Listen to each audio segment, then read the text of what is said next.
आप इसे देख नहीं सकते, मगर हमारे रोजमर्रा मामलात और हमारे माशरे इस ना नजर आने वाली डिजिटल टेक्नोलॉजी पर इन्हिसार करते हैं और इसके मखलूज होने का मतलब है अफरा तफरी।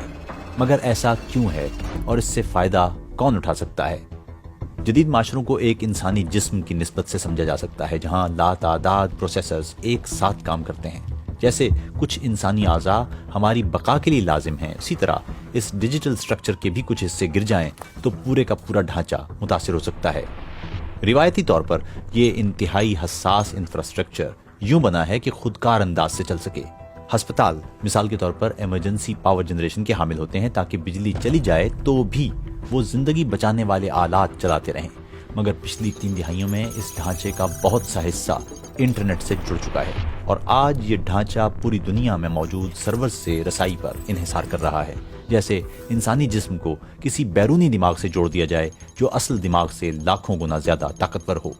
इसकी वजह से डिजिटल टेक्नोलॉजी की ना नजर आने वाली एक परत बन चुकी है जो हमारे अहम इंफ्रास्ट्रक्चर को कनेक्ट करता है, बाज औकात तो सरहदों से भी बाहर। उसकी वजह से उसका एक दूसरे पर इन्हिसार भी बढ़ गया है। मिसाल के तौर पर जर्मनी के विंड पार्क्स को ठीक से काम करने के लिए अमेरिकी सैटेलाइट से जुड़ना पड़ता है। इस हसास डिजिटल स्ट्रक्चर में जरा सी भी खराबी तबाह कुन हो सकती है। अगर अमेरिकी सैटेलाइट ठीक से काम न करे तो जर्मनी में पवन चक्कियां बंद हो सकती हैं और बदतरीन हालत में इससे एक डोमिनो इफेक्ट जन्म ले सकता है, यानी एक के बाद एक हसास ढांचा गिर सकता है। हैकर्स को भी ये इल्म है और इसीलिए वो पैसा बनाने के लिए ऐसे मौके तलाश करते हैं। उनकी निगाह हमेशा हसास डिजिटल ढांचे पर होती है। उनके हमले अमूमन एक ही तरीके से होते हैं, यानी पहले किसी तरह से कंप्यूटर नेटवर्क तक रसाई ली जाए।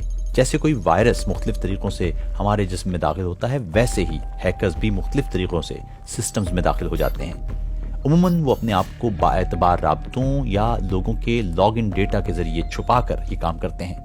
जब ये एक बार निज़ाम में दाखिल हो जाते हैं तो ये अमूमन हफ्तों और बाज़ औक़ात कई माह तक इस निज़ाम को छानते हैं और यहाँ मौजूद इंफॉर्मेशन को देखते हैं ताकि काम के लोगों से ज़्यादा पैसा निकलवाया जा सके। जब इन्हें अपने काम की शय मिल जाती है तो वो डेटा को करप्ट करके अपने मुतासिरीन को पैगाम भेज देते हैं और तावान के बदले डेटा वापस देने का कहते हैं।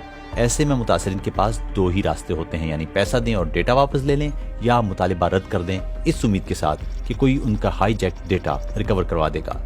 हालिया बरसों में क्रिटिकल इंफ्रास्ट्रक्चर पर हमलों में नुमायां इजाफा हुआ है, जिसमें यूक्रेन में बिजली के निज़ाम का बंद होना और अमेरिका में अफरा तफरी में खरीदारी जैसे मनाजिर तक के नताइज निकल चुके हैं। मुजरिमान तेजी से मुख्तलिफ रियासती अनासिर के साथ मिलकर इसे एक सियासी हथियार के तौर पर भी इस्तेमाल कर रहे हैं। माहिरीन हालिया साइबर हमलों को रूस और शिमाली कोरिया से जोड़ते हैं। माहिरीन के मुताबिक अपने हसास इंफ्रास्ट्रक्चर की हिफाजत के लिए मुख्तलिफ ममालिक को ज्यादा तैयार होना होगा और इस सिलसिले में साइबर सिक्योरिटी के शोबे में ज्यादा सरमायाकारी करना होगी। ये साइबर फौजी बिल्कुल इसी तरह किसी साइबर हमले से लड़ सकेंगे जैसे जिस्म में वायरस की आमद पर हमारा मुदाफ़ियती निज़ाम।